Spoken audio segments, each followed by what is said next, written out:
All right, everybody, we are back in the shop working on the burn bird. It's kind of a mess right now because we are under construction.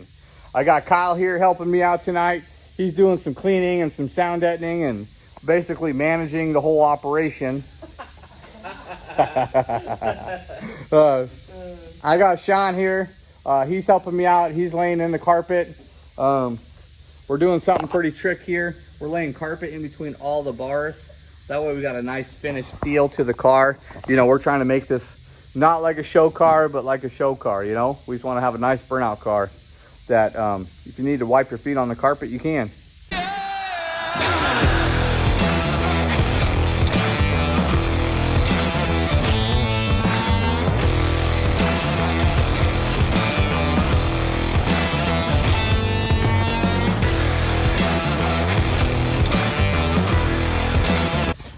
So we got this driver's side going together real nice here. It's kind of dirty, it needs vacuumed up, but once it's all done, it's gonna be nice. And then on that side, we went from the kick panel all the way to the rear. Since we would have carpet there from the factory, we're putting carpet in there now. It's gonna be real good when it's all together here.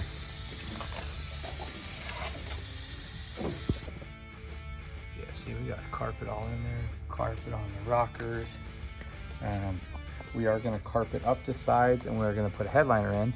It's not, I don't have all the material for that yet. And then we are going to make a couple really nice armrests here. But I mean, as far as what I was after, a little cleaning up, it's going to be sweet. We even did the rear shelf. It's all dynamatted, so it ain't going to sound like a rattly beer can. I'm happy about that. Yeah. On to the next part. All right, so in these cars that we are building, we put a lot of technology in these things. We put a lot of new age body control modules, engine control modules, spark modules, all kinds of data acquisition. So the wiring in these cars is very, very important to make them work properly.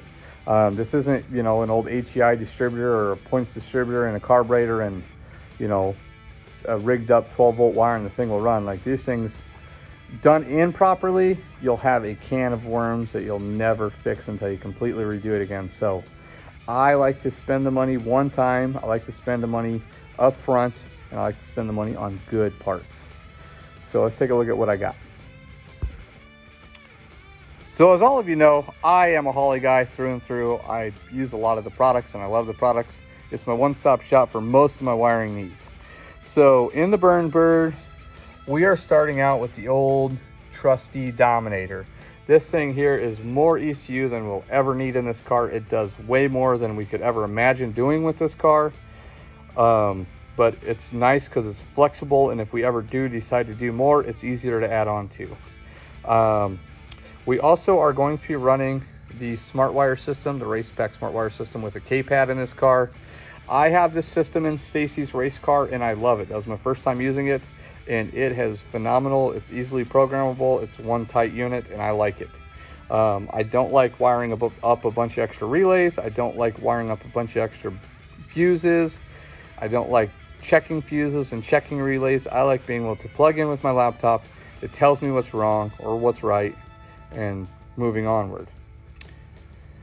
Obviously, we did the smart coil system on this deal. These things are bad mamma jammas. We dynoed it on these coils, so I wanted to buy the same coils that we dynoed the engine on. So when I get that tune from Kyle Morris, I can literally plug it into my Holley, and it'll work just like it's supposed to. So I bought literally everything we dynoed the engine on, I bought. So the tune will all be correct. These things here, I mean, they are a nice unit. They got all, you know, information on them there about dwell time, because a lot of guys do mess it up, and if you mess up the dwell time on these things, they will melt in a hurry. So it comes with a big rewired kit. That way you have plenty of amperage to each coil. And then we're also doing, since this is a methanol blower car and I don't want to be constantly checking spark plugs and it doesn't do much good on methanol, we have got this 8-channel EGT setup. pretty simple, pretty easy to use. Again, I have it in Stacie's car. It comes with all these probes that are all the right lengths for an LS, ironically. So we're gonna set this bad boy up. It's gonna be sweet. We're running EV6 I think they're the Holley 210 injectors. So these are all the right connectors for those. That's what we dynoed on. Again, trying to just make it easy on myself. This is our old trusty LS harness. It's pretty nice. It's very universal. So some applications it tends to be a little baggy. Some applications, some things are short.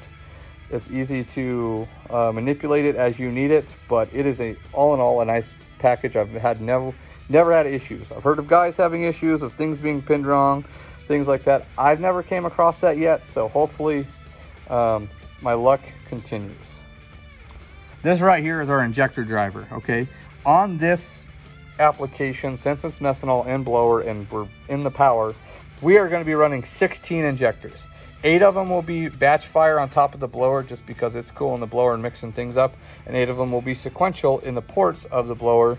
That way we can trim and control each cylinder that way using the EGT data.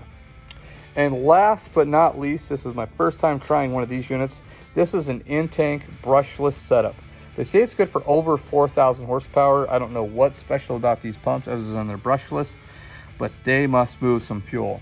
I have this kind of setup with the regular Hellcat pumps in the NAS rod, and we make north of 1,000 horsepower no problem. So I feel that with the boost, this here should be able to keep up, even if we wanted to make 2,000 horsepower on the Burn Bird. The only thing that I don't like about them is they come with these itty bitty filters. I don't like that, especially when Holley has the Hydromat. The Hydromat is a really cool thing. I don't know enough about the science behind it. I just know we have these in the NAS rod and the fuel doesn't starve. So if you don't have those, I don't know. A lot of guys are using like surge tanks and stuff like that. I don't like that crap because that's just more pumps and more failure points. So instead, we just run these here. We keep the tank above quarter tank of fuel and we let it eat. So what I'm going to do now is I'm going to try and compact all this stuff, and I'm going to make me a nice little piece here on this passenger floorboard that's easy to access.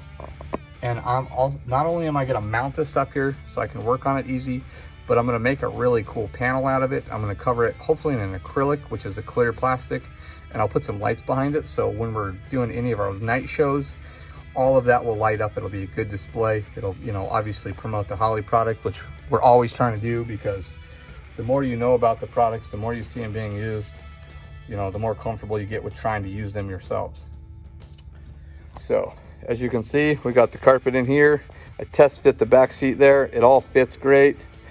I did get some footprints on it, which I'm kind of bummed myself about it, but I'll vacuum it up once the glue's more dry, and let's get to going.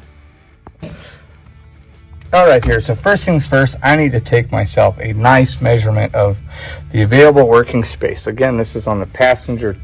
I like to call it the toe board. Some, people call it firewall, floor pan, whatever you want. So what I'm gonna do here is I'm gonna take a measurement. Let's see what we got. So the bottom is our lowest spot. We got about safely 14 inches. And then we got 12 to a bend, or about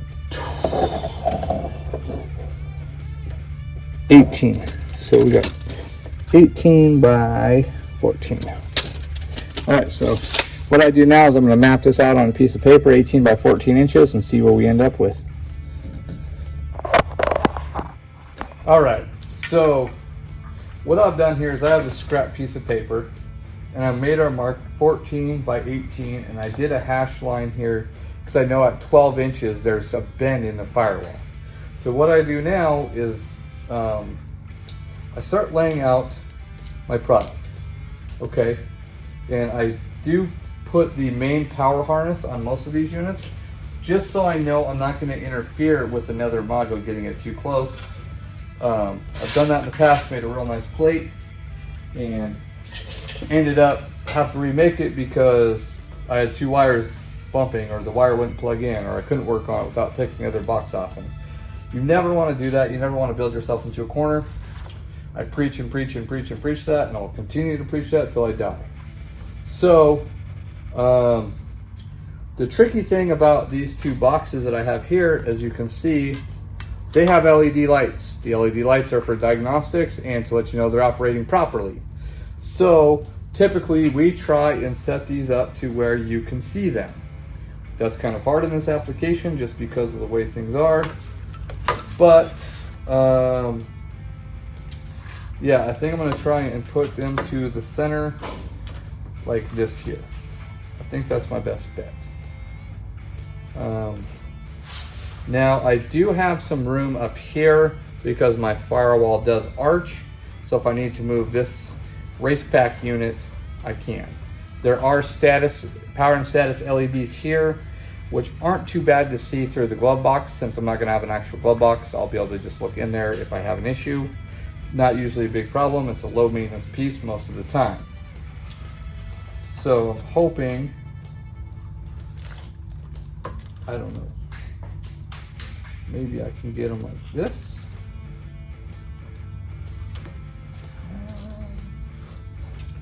I'll put this guy here. Nope. I don't want to do that either. Don't want to get in the bend. I think my best bet is to have this guy over here, right to the edge of the plate.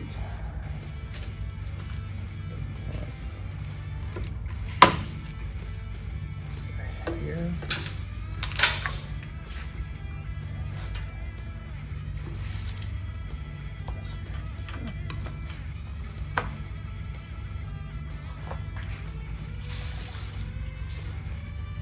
Okay, that's not bad. We'll have some different routing. All right, I almost forgot a very important part to this build, and that is this HTG tuning GCU.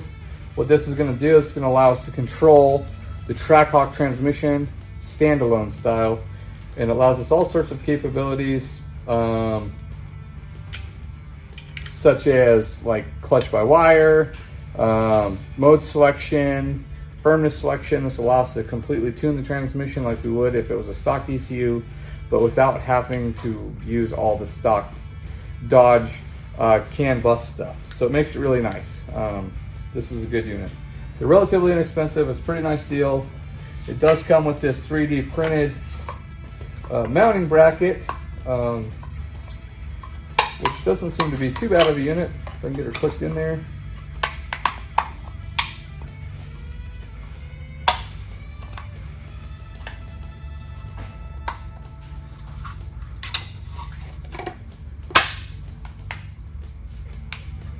All right. There she is. Okay, so I chose the Trackhawk or Hellcat, TRX, whatever, the 8HP90 series transmission for the Burn Bird. It's really strong and really reliable. They handle heavyweight vehicles with a lot of torque, right? This thing makes gobs of torque, 1,000 foot-pounds of torque. You know, I'm not so much worried about the power, I'm worried about the torque, killing things. Typically, I'd put a T56 Magnum in this bad boy and forget about it. But rowing gears through a, burnout has been the Nasrod's demise in a couple of competitions. And I don't want to have that problem with this car.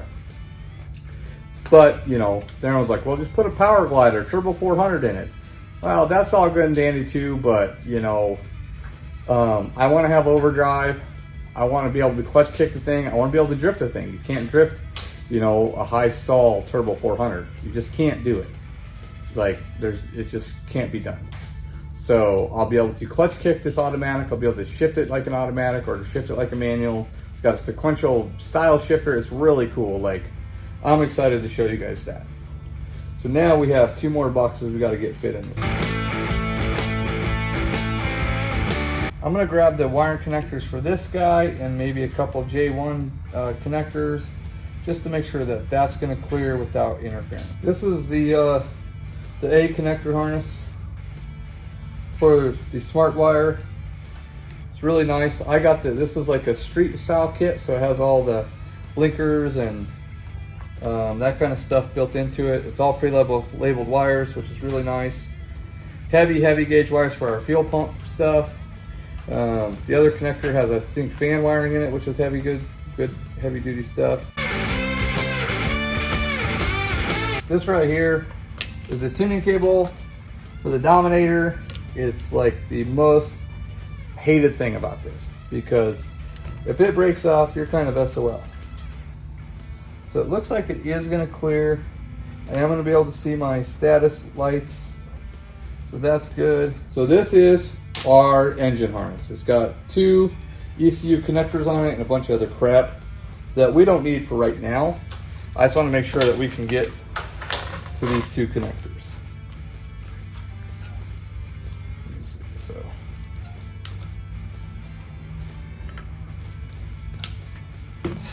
So I think we're kind of gonna have to move some things just a little bit here, because I'm going to try and run all my wiring out this way. It's not always easy on these Holley harnesses because they're not meant to lay like this. I might move this up, and I'll move this guy over. I put these 2 together, and I think that's where I'm going to end up.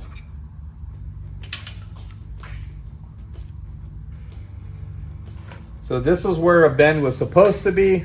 I think for building this plate for this car, that bend is not very crucial. I'm going to try building the plate without the bend, sticking it in there and see.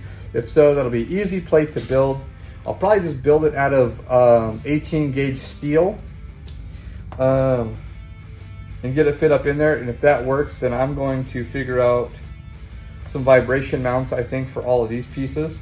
Since I am going to be bolting it through the carpet and sound deadener, the vibration shouldn't be too bad. And I can put some vibration dampening on the plate itself after I powder coat it. So I'm not super worried about that stuff, but I think, yeah, I think we're going to be okay. I think we're going to be all right. I'm going to grab this other connector, make sure that's good. I have plenty of room for this connector. I have plenty of room for these connectors now that I see that. And it's all should lay in here really nicely. And then I'll use one of the Motion Raceworks cable deals for this guy, and life will be good. Okay, so the reason I really liked all the Holley stuff is because it's one of the great things about it is the CAN bus system, right? New cars have CAN bus system. Well, this stuff has CAN bus system too. And what it allows us to do is hook all these individual boxes together so they can all work together. It's great. I can even hook this Holley unit up to my Dakota Digitals that I'm running, so I don't have to run separate coolant sensors and oil pressure sensors and speed sensors. I literally just plug it all in. And this GCU also has CAN that I can hook to the Holley. So all the speed and shift points and all that stuff will be intercommunicated between all the boxes. It's really nice. I can, I mean, there's all kinds of stuff I can do. I can tell the computer that the car's going, I can tell the Holley that the car's going above 30 miles an hour, and I can shut the cooling fans off, or I can have the car's idling, so I can turn the pull switch down on the transmission cooling fans so they're not running so loud, and things like that, just to make it easier and make things live longer. Just like a new car, I mean, and there's probably more programming to it, the whole system, than I can even fathom. I mean, guys run crazy amounts of, I heard a guy running a greenhouse off of a Holley Dominator. I mean, I think the limits are your imagination on most of this stuff. So I think I'm gonna run this like that, this like that. Stagger these just a bit, just to give us some room here. Oh man, that's gonna be just right. I like all of that. So now what I'm gonna do, I'm just gonna cut me out a 14 by 18 sheet, make sure it fits in the car. If it fits in the car, then I'm gonna figure out mounting holes for that to fit in the car how I want it to. Then I'll bring it back to the table and I'll start mounting some things up. One thing I typically like to do on my sheets is have a battery power and ground distribution block. I don't know if I have any here, but if not, I'm gonna get some. But I am gonna leave room for some, which I'm hoping this upper area will be great for just bang and bang. So that'll be nice. even though like they say the Holley and everything has to run directly to the battery, I'm not going to say that it does or doesn't. I've ran them both ways. Sometimes I've had issues, sometimes I don't. Depends on the vehicle wiring. If you got really good battery cables and a really good distribution center, it ain't gonna have no problems. But like my old blue truck that had old crappy wiring in it, you go to crank that thing and it drew the starter so hard that it killed the Holley's voltage down under 10 volts and it didn't want to start until I put a jump box on it. So, you know, 6-1 half does the other. I'm not gonna tell you what to do and what not to do, but if you can run it directly to the battery, any of these boxes, any of these 2-wire cables, like this one, and there'll be this battery cable here, and I'm sure there's gonna be a good clean battery and ground here in this harness. Try and run those directly to battery if you can. If not, make sure you got a good feed wire to a jumper, like a distribution setup, and make sure the distribution runs are short, and make sure that like you got the bolt tight, good clean area. Don't put it in mud, don't put it in salty water. Just keep it clean. I mean, do your homework. So let me get, I'm gonna move some of this stuff back for now, kind of put it in a pile. I'm gonna get working on the steel part, because I don't think I have any aluminum that size, and we'll go from there.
So I have our plate in here. Back this up a bit here. So as you can see, there it is. Right, it's in kind of the footboard, but it kind of isn't also. And I think what I can do is I can put some maybe some poly over it, make it really cool. You know, it just is what it is. If worst comes to worst, I can put like a guard plate or something up there, but it's just a lot of electronics, and I didn't want to mash up, like mount them up in, you know, like up in there, just because I want to be able to wire it up before I put it in most of the way. So I'm going to go ahead and get it back out. You know, I used the self tappers. Those work great for pilot holes for thread certs. So I don't have the right thread certs tonight, but I do have all this figured out, so I can start figuring out how I'm going to wire it. I need to get some thread certs, I need to get some vibration isolators, and I need to get this plate powder coated. And what else I need? Oh, I need some battery jumpers, power and ground. So I'm gonna get those. I'm working on getting those from Summit tomorrow. Make a trip over there real quick, and then I can get this bad boy done and start wiring these things. I'm super pumped. All right, so now that I have our panel here, test fit in the car, and I like the way it fits, and I'm gonna be able to mount it just right how I want to. I'm gonna go ahead and just spend some time working on laying out some of the wiring and figuring some things out. I do know that I am missing a Dakota Digital BIM module. I'm gonna see if I can't get one of those tomorrow. I'm missing the SmartWire CAN bus setup. I'm gonna see if I can't get one of those tomorrow. What else am I missing here? And I got to figure out this GCU wiring. It's going to be a little bit tricky just because I've never done one before, but I guess there's a lot of literature online about it. So I'm going to work on that because I have the shifter to put into this. I have to hook this can to Holly. I got to tie all that together and make sure that we got all that figured out. So it's going to be quite a bit. Hopefully I can get it all figured out and it ain't too hard. Or I don't have to buy too many more things. That's the main thing, because Stacie does not want me spending any more money on this car. Oops. So, yeah, just, I'm going to put the camera on, just watch me do my thing, and maybe you'll learn something. Maybe it'll look just like me doing a bunch of crap. Who knows? Let's go.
All right, y'all, I'm going to call it a night.